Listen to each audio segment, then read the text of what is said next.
You know, it gives with me great pleasure to bring on an amazing lady, Cyndi O'Meara. And as I said, I've worked with Cyndi and Howard in their business for about 10 years. I remember seeing them back in the small days, and now they've got a global company.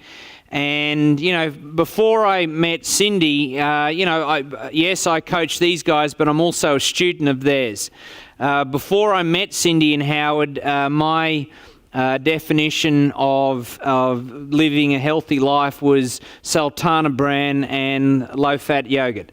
It is completely different now, and I'm so proud of what these guys have done with their company and the amount of people that they've touched around the world. So please welcome Cyndi O'Meara.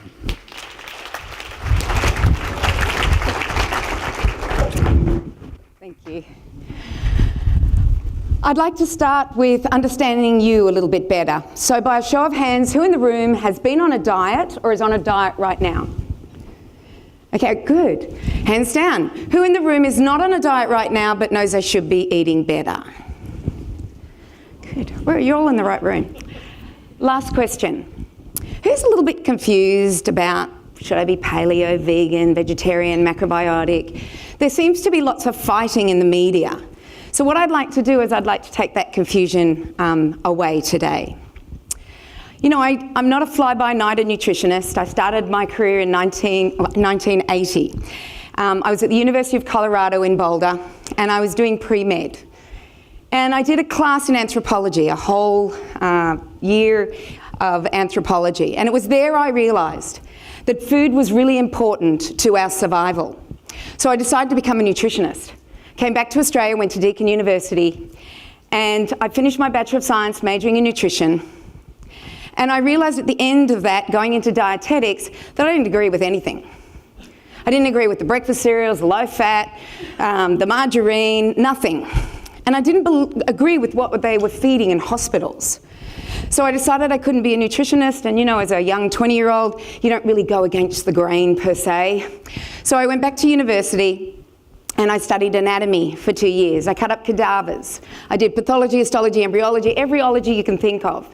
And at the end of that 2 years, I went, you know, it's not the dead ones I really care about. It's the live ones. So I felt after that many years of university and understanding the human body that I knew exactly what the human body needed. So I started consulting as a nutritionist. And after some time, I met my husband, Howard, and we had children, and we moved to the sunny coast. And I had all this information, and I rang the local paper here, the Sunshine Coast Daily. And I said, would you like a nutrition columnist for your paper? And they agreed. And over 2 years, I wrote weekly for them. It was a very controversial column. There were either people said that she's a charlatan, she doesn't know what she's talking about, or there were the ones that said, you know, this makes common sense. We got sued by the Margarine Association of Australia. We also, on the last article that I wrote on artificial sweeteners, and basically my editor said, can't publish that one, Cyndi, because what will happen is it will just be sued by the largest soft drink company in the world. So I said, you know what, if you're not prepared to tell the truth, I'm not prepared to write for you anymore. So I looked at the 100 articles that I wrote, and I realised there was a book in it. And the book I wrote back in 1998 was called Changing Habits, Changing Lives. And this is the book today. This is the 4th edition. And it just gets bigger and thicker because the food industry is not getting any better. It's actually getting worse. And they're fooling you into believing you're eating real food when you're actually not. And we're going to discuss that today. And I was really happy speaking and with my book and my cookbook. And one day my husband said to me, I'd really love to join you in the business. And for the next 6 months, we worked together, figuring out how we could put this together. And then we met Bruce. And we had weekly meetings with Bruce. That was back in 2009. And one day, through these meetings, my husband says to me, how many people ask you about that salt chapter?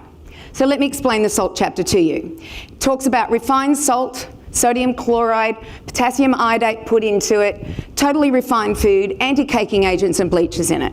So why not get rid of that, replace it with a really good quality salt? And I described getting some Himalayan salt with dulse, which is a seaweed, which would increase the DHA, the iodine, your iron, and it would be a perfect salt to put on your foods.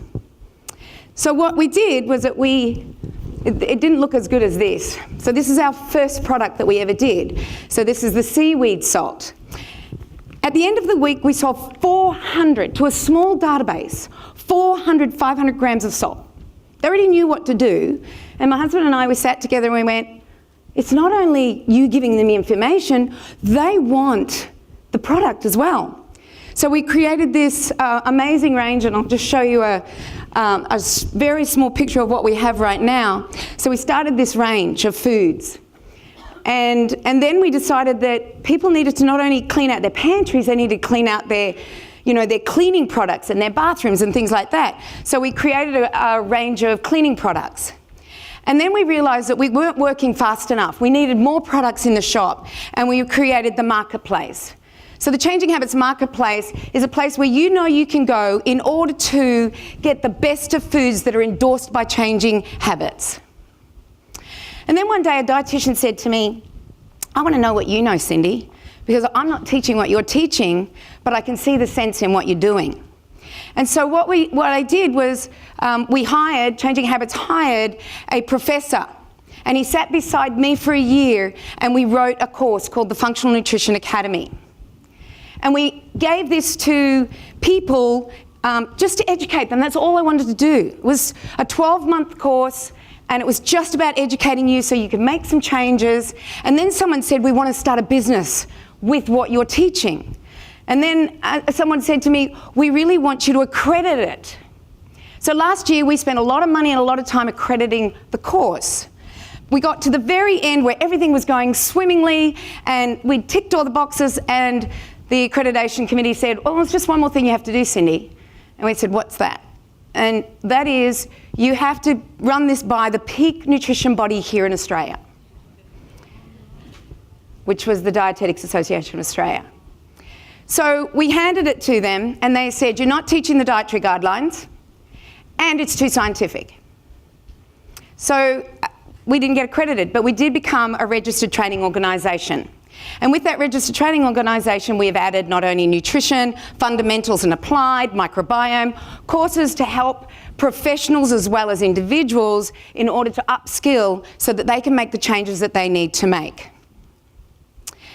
We bought a farm because I kind of figured I didn't like what was happening in agriculture.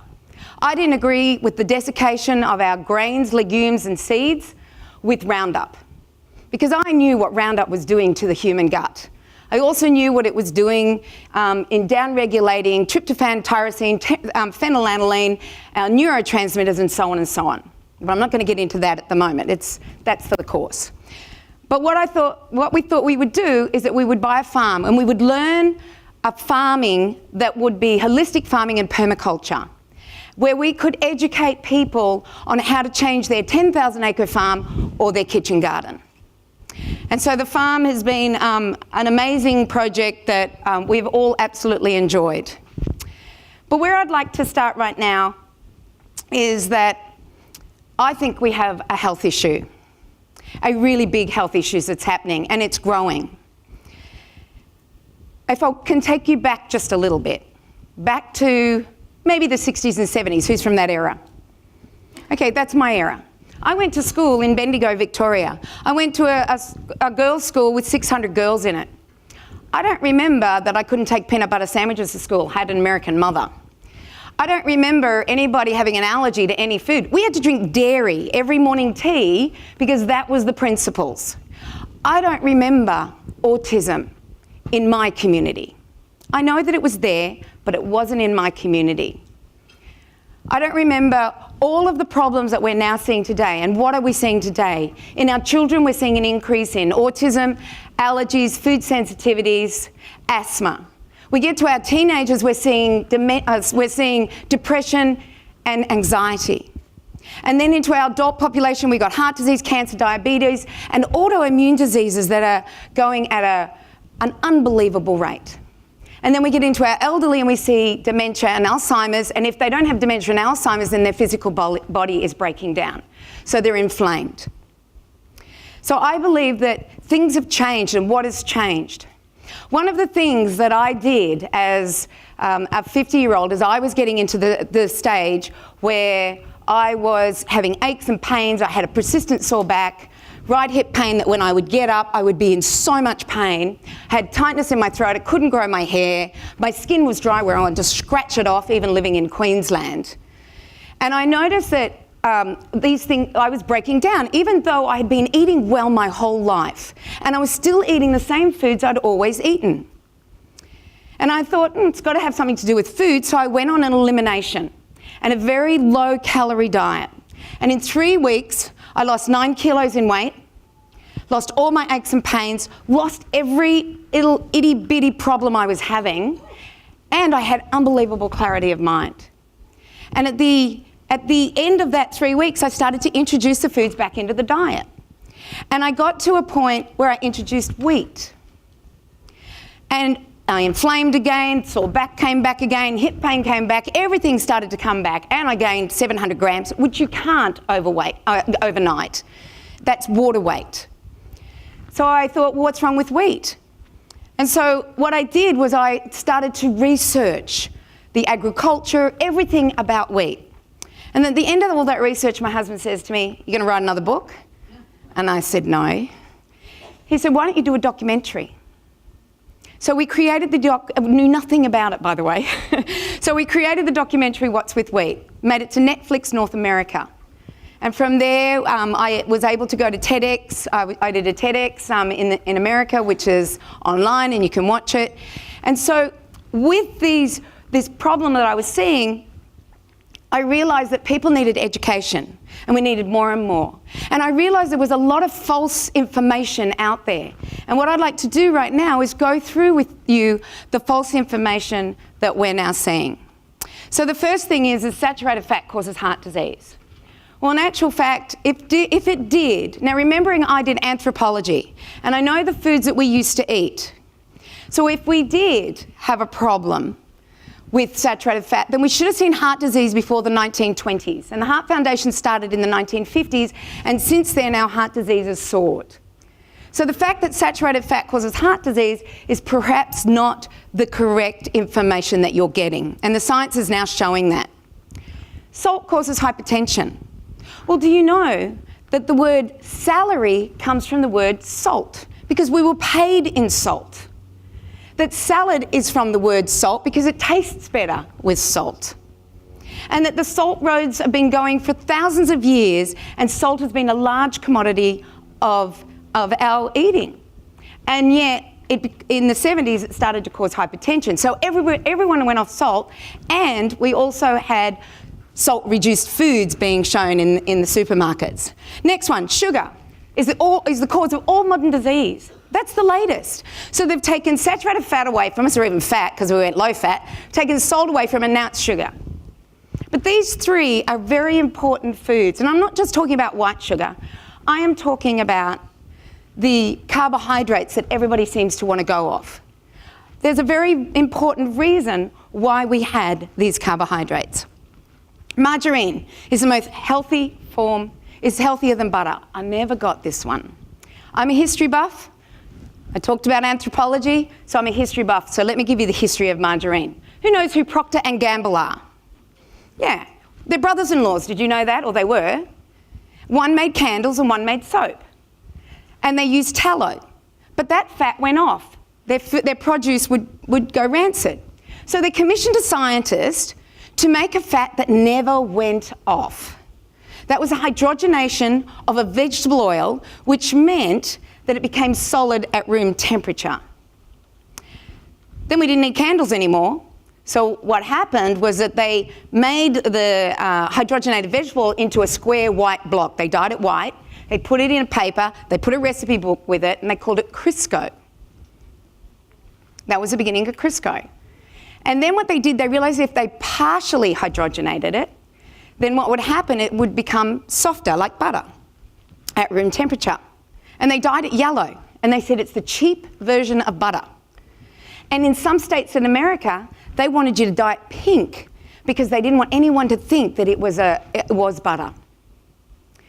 And so then after that, it became the healthy version of butter in 1960s when Ancel Keys, the father of the low-fat movement, said that saturated fat was bad. And then in the 1980s, it became something that lowered your cholesterol. Who remembers that? Proactive, all of those. But all they did was add a plant sterol to it, and then they were able to put that in there. But later science shows that that's not true.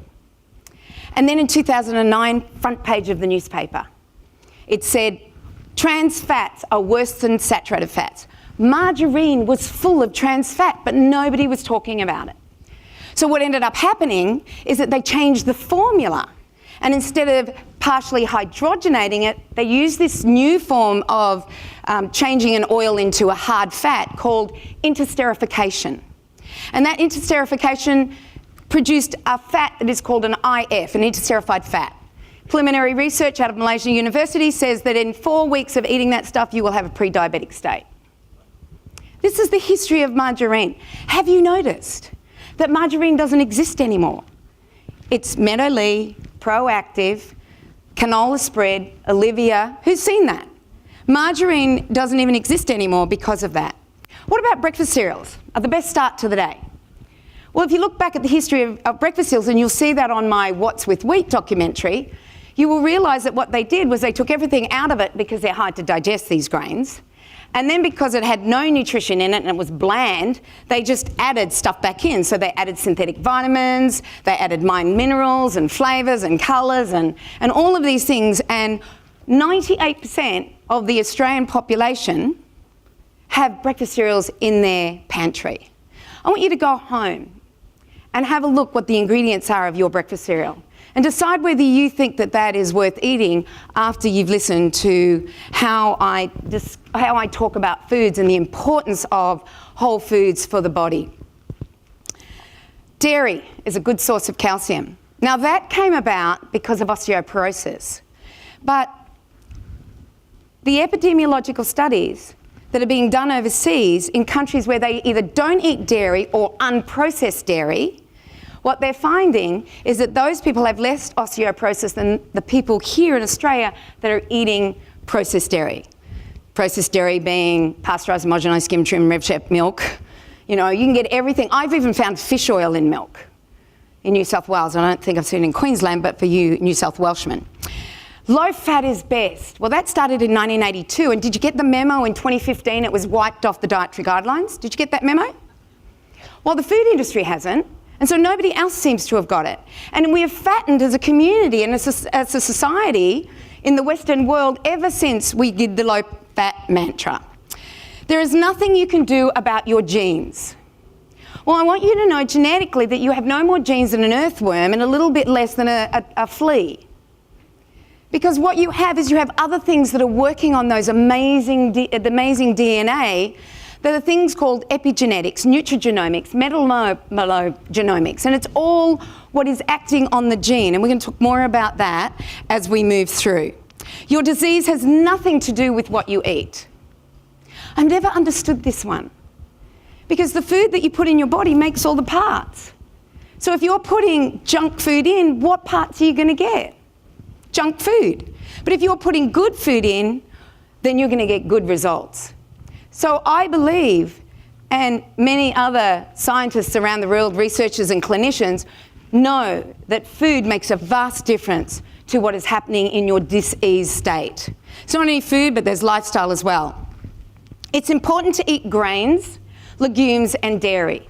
That is the mantra that we've been heard. Ever since paleo came on board, everyone's saying it's a dangerous diet because it eliminates those three. Well, do you know in Africa, there is a group of people that still live today. They're called the Hadses. They live in Tanzania. They live on meat, and that's from bird all the way up to like an ape or a large mammal. They live on tuberous vegetables where they require a microbiome that is able to digest that. And the microbiome is those bacteria that live within you that help you do all those things. And they live on 30% honey. Yet they have no heart disease, cancer, diabetes, food allergies, autism, any of the diseases we see today. Now, I'm not saying that those three foods are not good for you, because the Hindus have lived on those foods for 5,000 years. But what I am saying here is perhaps something has happened to those foods that doesn't enable us now to digest them and gives people digestive system problems. And that we talk about in our documentary, What's with Wheat. The food pyramid is based on science. Who believes that one? In actual fact, it started in the 70s in the USA, the food pyramid. And when it first came out, it had the fruits and vegetables underneath, and then it had meats and fats, and the grains were on the top. And then the food industry came in and said, poor people can't live on those things, we need to put this down here. Plus you have to realise that in America in those days, 14 states actually had commodities of grain. And so they pulled it down there, and then we got into the 9 to 11 servers of carbohydrates, and that really worked, didn't it? Because what we've done is we've fattened ourselves and caused more problems. Canola oil, cottonseed oil, rice bran oil, safflower oil, soy oil, grapeseed oil are good for the heart. That's what the Heart Foundation tells us, and that's what margarine is made of, and that's what your vegetable oils are made of. And each one of these seeds or each one of these commodities are heavily sprayed with chemicals. And what we're seeing at the moment is that one of the things that they're spraying it with as a desiccant is glyphosate, Roundup. It's allowed to be on the crop at 1 part per million. But now they've upped the ante on how much is allowed in our foods. By the way, 1 part per million will desiccate, dry, or kill the crop. But at 30 parts per million, it's allowed in human food. At 120 parts per million, it's allowed in animal food. And in soya, it's allowed at 120 parts per million. So what's happening is that these oils not only are refined and heavily laden in omega-6s, and then what do you do? Hey, where do you get your omega-3s? In the fish oil industry. So you're eating these refined vegetable oils and there's refined fish oils, yet in actual fact, there are other things that we can look at. So I don't believe they are good for the heart, and we're actually finding that they are not good for the heart. Eggs are bad because they are high in cholesterol. Who knows what an egg makes? A chicken. And yet they took that thing that makes a chicken and they said it's bad because of the cholesterol. It never made any sense to me. And then you'd go and have egg white omelettes. But the egg white didn't make the chicken. The yolk made the chicken. But the cholesterol was taken away. Wheat is healthy in the stuff of life. Well, I used to think that. And remember, I did anthropology, and I saw the cultural significance and the need for this grain that we did in order to get to where we are right now. And that's in the documentary, What's with Wheat. What about a calorie is a calorie? So we were always told that if you eat 1,500 calories and you exercise to get rid of those 1,500 calories, then you'll be right. So I did a talk in Bundaberg just recently, and I had this guy helping me, and he had a big barrel tummy on him. And he said, what are you going to be talking about? And I said, I'm talking on nutrition. And he says, oh, you use one of those monitors, you know, that tells me how many steps that I do. I said, oh, and how many steps do you do? And he says, I do 20,000 steps and I don't lose anything. And I said, perhaps it has something to do with what you're eating and not just with your steps. So let's give you an example of why a calorie isn't a calorie. So I have twin girls, let's say. They're in the 25, do the same amount of exercise. This one I put on a calorie diet for a year of 1,500 calories a day. I say she can eat McDonald's and lollies and candy and whatever else she wants in the takeaway department. This one I put on 1,500 calories a day, and I say she has to eat meats and fruits and vegetables and nuts and seeds and eggs and grains and legumes and things like that in their whole form. What's going to be the difference in 12 months? You know, it's common sense what's going to happen. This one will probably be overweight, not feeling good, probably in bed with chronic fatigue, whereas this one will be flying high. So a calorie is not a calorie, and the calorie in, calorie out meme or information that we've got is not necessarily true either. Red meat consumption causes bowel cancer. When I saw that research come out, I just went, yeah, but what about our ancestors that ate red meat, a different type of red meat, but we've eaten red meat, so perhaps it's not the red meat that's the problem, but it's what we've done to the red meat that is the problem. People with celiac disease are the only ones who should be gluten-free. Well, in 2012, there was a research done at Harvard University with Dr. Alessio Fasano. And he said that there's a new condition called non-celiac gluten sensitivity. And it means that if you get tested for celiac, you don't have the problems and the analysis and the biomarkers that celiac will give you, but you know when you eat wheat, there is a problem. And there aren't any biomarkers for non-celiac gluten sensitivity. The only way you will know whether wheat is an issue for you is if you give it up and see what happens to your symptoms. And I am sure that I had non-celiac gluten sensitivity because as long as I'm off wheat, I'm fine. But I was able to eat wheat very comfortably for 50 years. And why the change? And that's why we did our documentary. To choose a healthy food, read the nutritional panel. Fats, carbohydrates, proteins, vitamins and minerals. You want to know that they're in there. That's what we were told. So everything that I've just talked about, I've kind of given you the contradictory way of looking at it, or something different to look at. Because this is what I think, is that science and knowing what to eat can sometimes be confusing. So what I'd like to do is I'd like to take that confusion away. And I'd like to do it using two things. And the first one is philosophy. And it is the philosophy where we look at the food as a whole, rather than looking at it as something that is in its micro parts, so fats, carbohydrates, proteins, and things like that. And I'd also like to give you an historical perspective. So the first thing we'll talk about is holism versus nutritionism. So holism is looking at the food as a whole. So let's take butter. So butter was taken away from us because it had saturated fat in it. 50% saturated fat. Did anyone ask the question, what's the other 50%? No? Do you want to know what the other 50% is? First of all, there are omega-3s in there. They're grass-fed, which they are here in Australia. There will be omega-3s in your butter. If there's 50% there and you've got your omega-3s, then you don't need to be eating your vegetable oils with your fish oils. You just have to eat the butter. The second thing that it's high in is something called butyrate. Now, butyrate is named after butter because butter is high in it.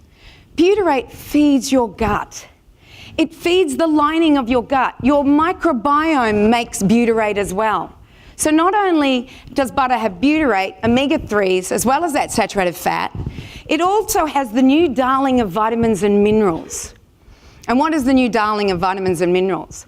So I've been in this game for nearly 40 years and I've seen the darlings come and go. And the first darling that I saw was basically vitamin A. And then there was research done on that, and we shouldn't be giving vitamin A. And then it was vitamin E, and now it's vitamin D. Well, the new darling will be vitamin K. Vitamin K2 will be the new thing that everybody's talking about. And butter is high in vitamin K2. And it's high in other fats as well. But butter was taken away from us because of the saturated fat. Eggs were taken away because of the cholesterol. So what I want to do right now is I want to show you the difference between holism and nutritionism. Nutritionism is being taught since about the 1980s, and this is what I was taught when I was going to university. So here we have a food label. And this is basically mechanism, and this is mechanism or nutritionism. And this here, well, this could be holism, but let me just stick with me with the food label. So this is what we've been taught that we should be doing. But look at this, you've got vitamin A, calcium, E, thiamine, you've got all your vitamins and minerals here, and you're going to think, great, there's lots of vitamins and minerals. And you'll notice that there's a percentage after, that's the RDI. This is a protein bar, by the way. So you've got the RDI there. So if you eat 5 of those, you get all your vitamins and minerals for your RDI. Then if we come up, oh, by the way, if then we come here, so we come here, what you'll see is that these are all individual vitamins and minerals. So you've got iron, magnesium, copper, calcium, manganese. These are all either mined or made in chemical laboratories. They are not in food. They have been extracted some way, not from food, but made in these chemical laboratories. And our body has never had to deal with this in the whole of our anthropology. Through our whole of our eating, we've never taken vitamin A by itself. It's always got a food around it. So let's now look at the ingredients. Let's look at the ingredients. The first one, I think I'm going to turn this way so you can hear me because of my mic. The first one is chocolate flavoured coating. Bracket. The first ingredient is fractionated palm kernel oil. What's that? People eat this and they don't know what it is. Fractionated palm kernel oil is the palm kernel where they use a solvent and they extract out the fat that's really solid so that that coating will be very solid and it won't run in your fingers. So that's fractionated palm kernel oil. It's not done naturally. It can be with heat, but I'll guarantee, because this was such a cheap product, that it would not have been. The next one is maltitol. What's maltitol? It's an artificial sweetener. And there's a lot of controversy about artificial sweeteners. Next one's a milk protein concentrate. They don't even tell me what the milk is. Cow, goat, camel. What is it? A1, A2? They don't tell you. Now this manufacturer that made the chocolate flavoured coating will have bought from another manufacturer that would have made the chocolate that would have made the milk protein concentrate. And when you get the spec sheet for that, you will notice that on that spec sheet there are other ingredients, including canola oil and soya lecithin. And yet they don't put it up on here. All they do is just tell you what that ingredient is. And you will notice when you read other ingredients that you will see this as well. The next one is cocoa. It's still not a whole food because cocoa is the powder and cacao is the powder and the fat put together. And then the next one is soya lecithin. Since 1996, we have been using genetically modified foods, mainly soya, corn, sugar beet, and foods like that. And each of those ones are usually Roundup ready, so they will have glyphosate sprayed on them. And I'm just not sure I want to be part of that experiment that's been happening. And whether it's the genetically modified food or the glyphosate that's a problem, I'm not sure. But I'm not going to be part of it. But the next one, I love this one. Oh, by the way, then the bracket closes, and that's the first ingredient. Natural flavour. What's that? Have you ever wondered what natural flavouring is? Yet it's in just about everything. Howard and I, 8 weeks ago, went to the US. And when we were there, we went to the Natural Product Expo. Acres and acres of food. And out of that acres and acres of food, I reckon there was about 10% that we both would have put onto the Changing Habits marketplace. The rest, we could not believe the amount of junk that was in it. And what we found was this, is that natural flavours seem to be just about everywhere. We actually went to an expo where all it was flavour. And so I would go up to them and they become specialists. So they're either a vanilla specialist, a banana specialist, or whatever it is. So they become specialists. So I go up to one of the specialists and I say, so can you tell me what's behind the word natural flavouring? And they go, no, that's a proprietary blend. So they can't even tell you. And I know that those people are buying from only 5 chemical companies in the world that make flavour. And they are masters at doing this. And I'm going to show you how they do it. They're absolutely brilliant. So let's go to what's behind the word strawberry flavouring. Natural strawberry flavouring. So you're probably wondering, well, and if you're an engineer in the room, because they do this to me all the time, well, Cyndi, we could do that to a banana. Yeah, you can. But a banana is made by nature. It's something that we've probably been eating for thousands and thousands of years. This is made in a chemical laboratory. So let me show you what amyl acetate is. So if it's natural and you want an amyl acetate's in it, the amyl acetate has basically come from the banana and they've extracted one chemical out of it. And they've said that this has the smell of a banana. Not the taste, but the smell of a banana. And if they've extracted it from there, then that's natural. But that's just one ingredient that is natural. Let's look at the second one, amyl butyrate. That's from pear. Amyl valerate, that's from apricot. And then we come down here and we've got, where is it? This one, hydroxyphenyl 2-butanone. That's raspberry. There is no strawberry in there. I've looked at it, I've read all the ingredients, I've read all the patents on the ingredients, looking for a strawberry. There is none in there as far as I can see. That is just chemicals put together. So another thing that we noticed And what was really upsetting to me is that I have these bloggers that I really, really like. And there were two of them that had a food stand. And I decided to go to those food stands. So the way Howard and I would do it is, because it's so big, is that he'd go down 2 aisles, I'd go down 2 aisles, and then we'd meet and we'd say, what did you see? So I'm by myself.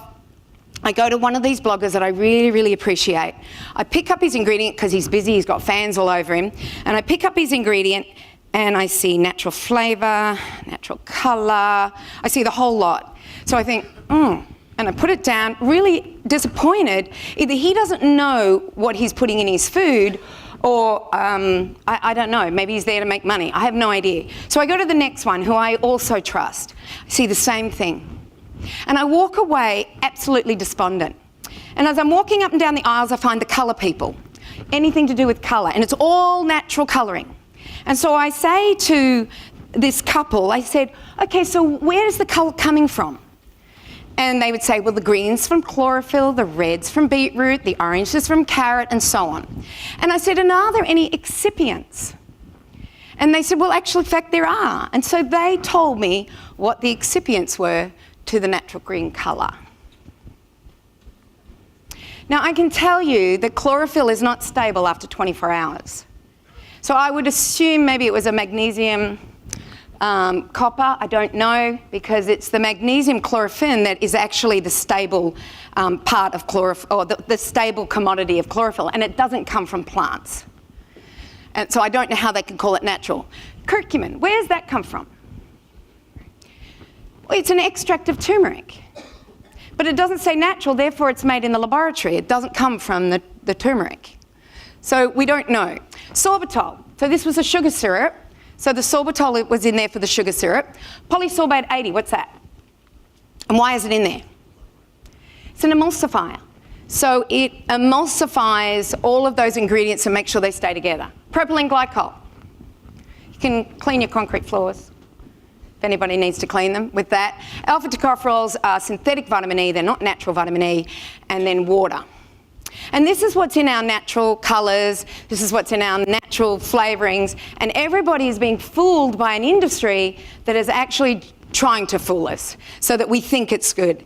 So let me give you the science behind each of these numbers. So synthetic curcumin, which is E100, damages animal genes, possible risk to conception and cancer.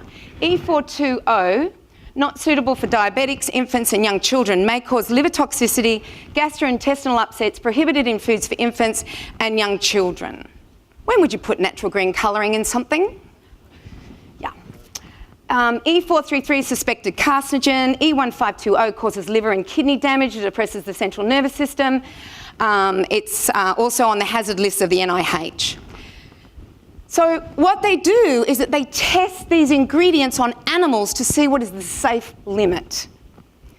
But they never test them in multiplications, like in multiples. They only test them in singles. So all of a sudden we have all these chemicals that may have been tested on animals, and yet what we're seeing is a whole bunch of chemicals that we really don't know the result of in combination.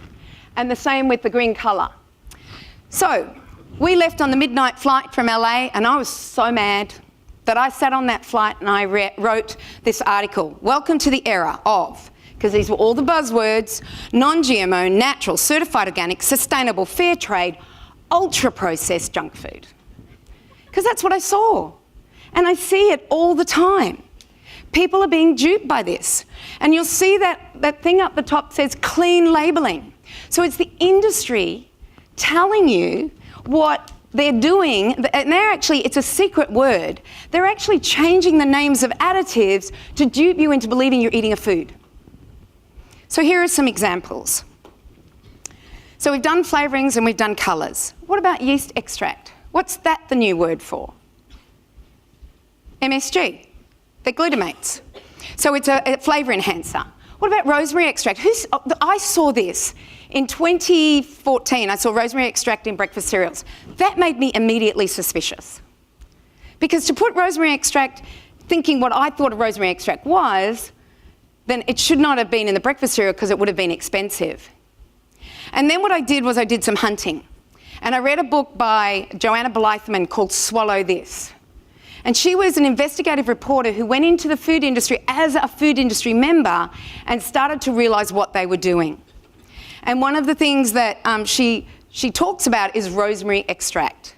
So rosemary extract is just another name for BHA and BHT, which is 3,2-O and 3,2-1, which are synthetically made antioxidants. And all they do is that they get the rosemary extract out of the rosemary and they pull out one chemical out of the rosemary, and then they do, if you go to the patent, you can read all about it. It goes for pages and pages of all the things they do to it in order for it to be a synthetic antioxidant, which helps preserve the food.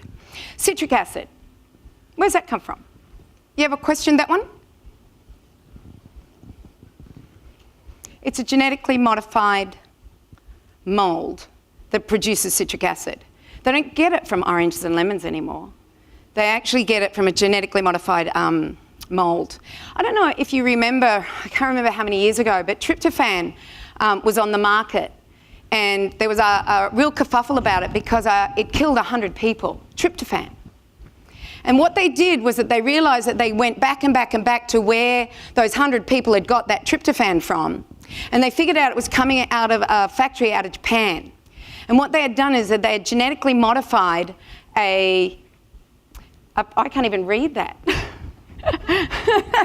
They had genetically modified an organism and that made tryptophan. But what the organism did was that it normally didn't make tryptophan, so it made a toxin to help it survive the tryptophan. And when they pulled it out, they didn't clean it well enough, and so that ended up with the deaths of 100 people. So they are better at cleaning it out. They've learnt since that, but I'm just not sure that I want to be part of that. What about Nature Seal? Who's seen that on their ingredient list? You won't. It's not an ingredient. It's a process.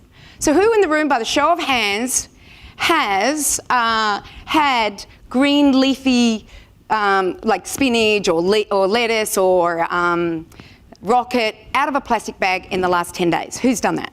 We've all had Nature Seal. So Nature Seal is a government regulation that they have to sanitise that lettuce before it goes into that plastic bag. It happens in the organic industry as well. They just use a different sanitizer. They're still using sanitizers. Our lettuces have these dirt-based microbes, and these microbes help our microbiome. And all we're doing is sanitizing our food, and therefore we're not getting these soil-based microbes that can help us.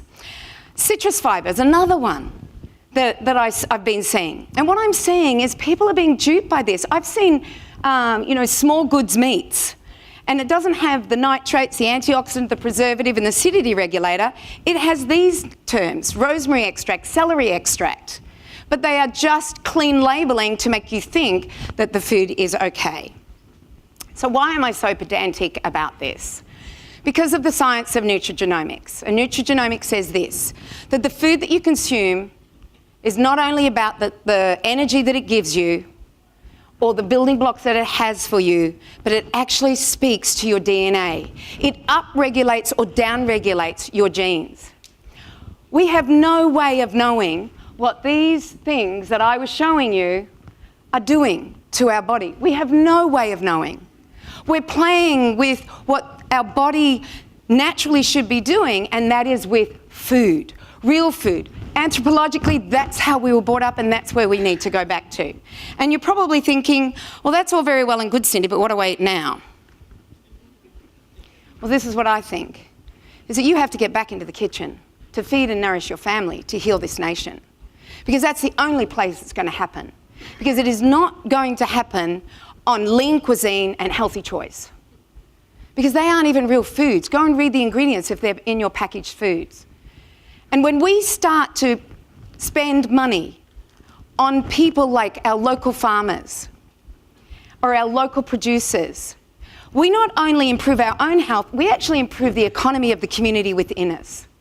And I'm very much into this, and that's why we have our farm up at Mullaney, is that we want to become local producers to feed our local community. Organic,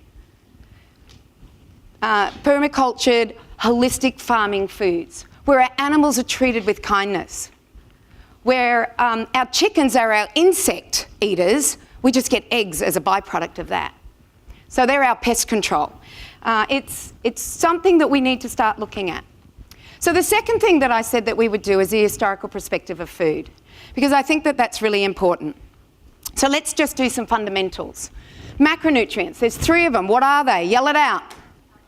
Carbohydrates, fats, 3, that's it.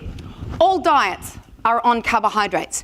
And there's this fight at the moment whether it should be high carbohydrate, low fat, low carbohydrate, protein. I'm sure they're going to take protein away sooner or later. They've done everything else. Why not protein be the problem? What are our micronutrients?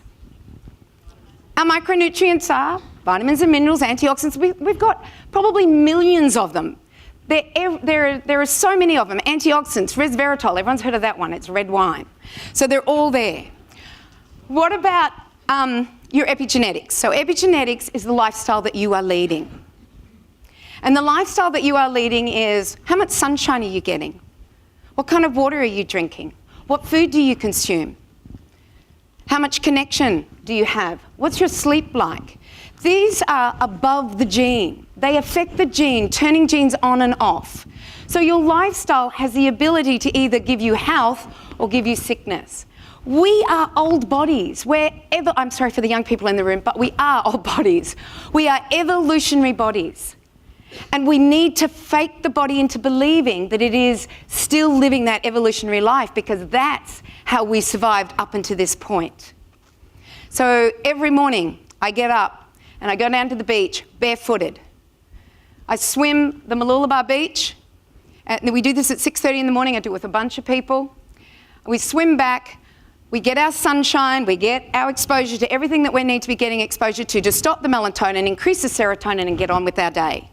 And these are the rituals that Bruce was talking about. He talked about rituals in business. We need rituals in health.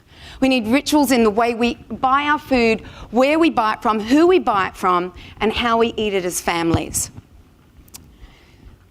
So let me give you the dietary choices that I feel are available today. The first one is the paleo, which is no legume, no grain, no dairy. And it's, a lot of people say it's plant-based, but it should be around the proteins.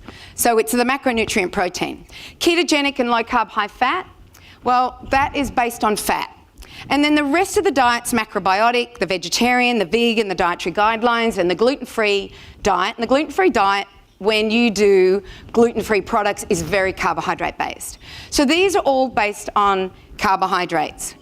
And what's interesting is that each one of these have an evolutionary reason that they're around.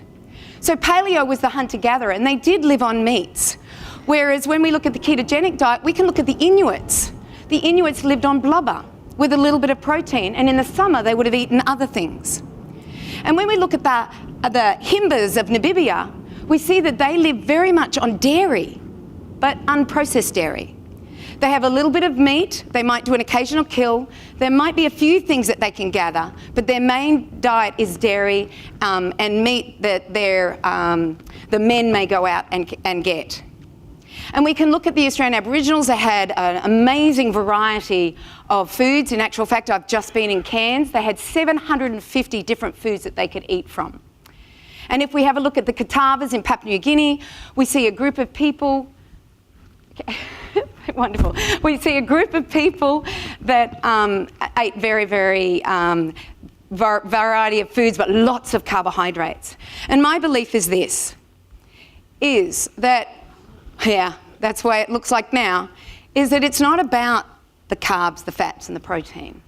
It's about the quality of the food that you're consuming. It's how you prepare it. And it's also when you eat it, the seasonal. So the seasons dictated what we eat. The summer we ate fresh fruits, and we would have eaten also some saturated fat because we had fat animals. Whereas the winter, it would have changed completely. And remember I told you about a protocol that I was on? Can I ask for 5 more minutes, Bruce? Thank you. So remember the protocol I told you I went on where I eliminated and went to just meats and vegetables and low-calorie foods, or low-calorie?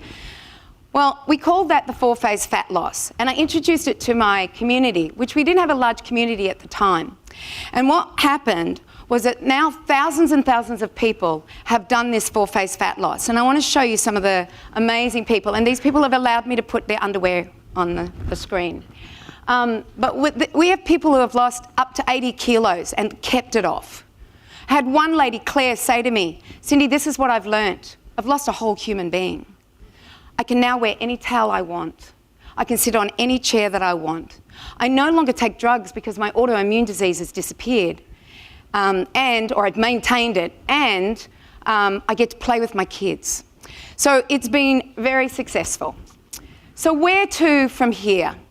Well, it all depends where you are and what you're doing right now. And it all depends on what your vision is. And I know there's some people in the room, their visions are great because they're out there trying to help people with their health, whether they're a medical doctor, a naturopath, a nutritionist, or our beautiful farmers. To me, that's who we need. We need our farmers doing the right thing by us. And what are you prepared to do? Because some people aren't prepared to do anything or act. But what are you prepared to do? I'd really like you to think about this over lunch. What are you prepared to do in order to make a change, not only in your own health, but also your family's health and your community's health? And where to start? It all depends on where you are.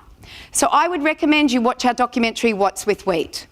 I would also recommend that you maybe go to the TEDx Wilmington and look up my name and watch it. Put it on every morning, just keep watching it. You don't have to watch it, just put it on, because it ups the amount of shows that we have. So watch my TEDx. I've got 260 people in the room. We could add another 260. But this is to me, what you need to do is it's time to get back into that kitchen to nourish and feed your family in order to heal this nation.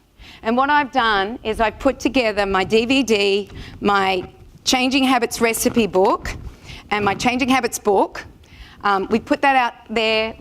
It's normally $80 for the whole lot, and it's all yours for $60. So if you want some education and learn about what's happening to our food, what's a great alternative, then please see us in the other room. We're there. And I'd be happy to sign any books or do any book signing, sorry. Okay, last thing. Become the example of change. And here's a really good example of it. It's a bishop that lived in around 200, 300 years ago, and he said this: "When I was young and full of life, I wanted to change the world. But I realised after some time that the world didn't want to change. So I set my sights just a little bit lower and I started to work on my country. And after some time, I realised that my country didn't want to change. So I set my sights just a little bit lower and I started to work on my community. And after some time, I thought I'd work on my family and friends. But they too didn't want to change. And here I lay on my deathbed and I realised if I had only changed myself, then by example, I may have been able to influence my family and friends. And with their love and support, we may have been able to influence a community, a country, and a planet." Thank you.